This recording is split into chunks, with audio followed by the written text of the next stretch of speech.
Let's begin with Mitch McConnell, Senate Majority Leader and guy who had his face ripped off by a chimp, but then got an experimental face transplant that mostly worked.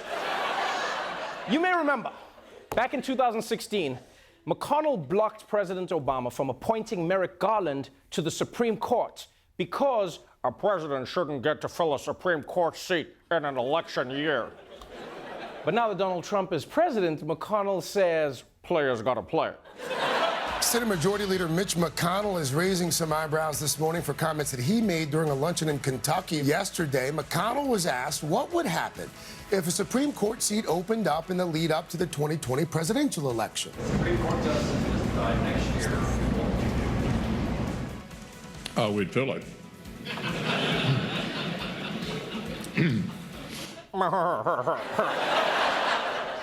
You know, say what you want about Mitch McConnell, but he is truly the perfect movie villain, right? No, he is. And not just because he looks like if Jabba the Hutt got a gastric bypass. No.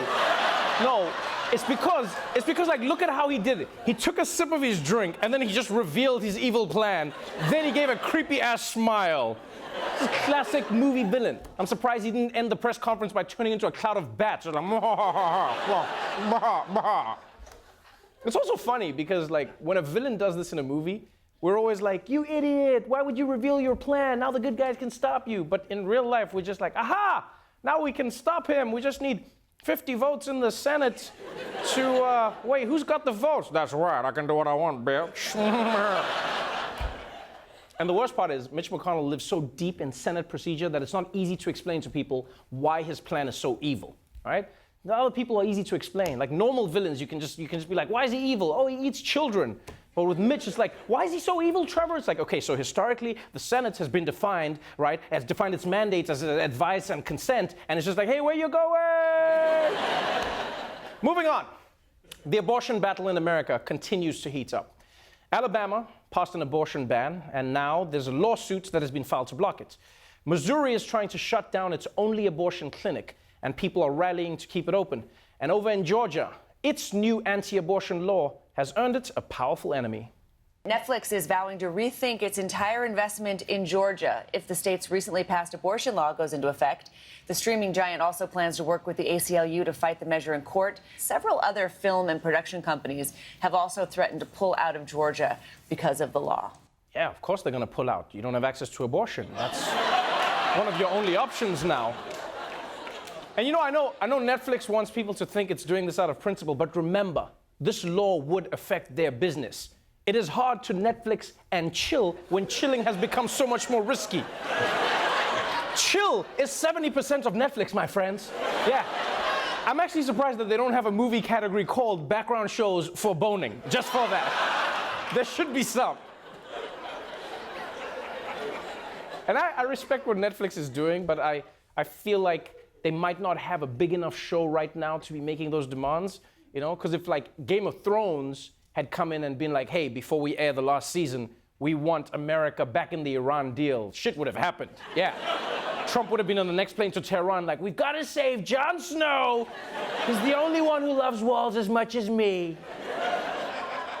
And Netflix isn't alone. Netflix isn't alone. Many Hollywood productions are threatening to leave Georgia, right? Although that works for some shows better than others, because it doesn't matter if Young Sheldon is shot in Georgia, but it does matter for Atlanta. I mean, it would be weird if they had to move Atlanta to, like, Salt Lake City. Yeah, I mean, it would change the show. You just have moments in every episode like, hello, the boy of paper, we meet again. And finally, let's go to that extreme weather that's all over the news. In the last 30 days, the Midwest has been hit by over 500 tornadoes. Yeah. And people's nerves are starting to fray. The region around Dayton, Ohio is hit hard by tornadoes that left a path of destruction overnight. And one local weatherman lost it when some viewers attacked him for interrupting the broadcast of The Bachelorette for an urgent weather bulletin. This is a dangerous situation, okay? I was just checking social media. We have viewers complaining already. Just go back to the show. No, we're not going back to the show, folks. I'm done with you people. I really am. This is pathetic. Our job here is to keep people safe, and that is what we're going to do. Some of you complain that this is all about my ego. Stop. Just stop. Okay, just stop. Oh Oh man, this poor weatherman, you know? Like he's totally right.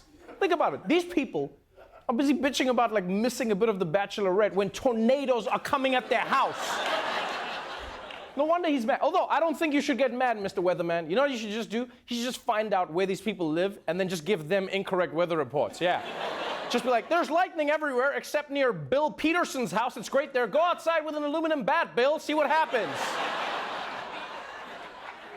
I will say this, though. On the other hand, I understand why Bachelor Nation is so pissed off, right? Because it's not like this guy's the only source for weather. Yeah, he's like, if it wasn't for me, you'd all be dead. How would you know what's going to happen in the weather? It's like, yeah, we got phones. I mean, if a tornado comes, my phone will alert me, and then I'll check the alert, and then I'll get distracted by Instagram, and then the tornado will hit me while I'm liking photos. Very simple. So I can see it both ways. Here's my compromise, right? I see what the weatherman is saying. I see what Bachelorette fans are saying, right? I think we should combine the two worlds. The weatherman should do the weather report, and if he needs to interrupt the Bachelorette, then he has to update us on both. So you gotta be like, we got a stage 5 tornado, and even crazier, Luke P said I love you, and it's only the 2nd episode. This is wild. This is wild.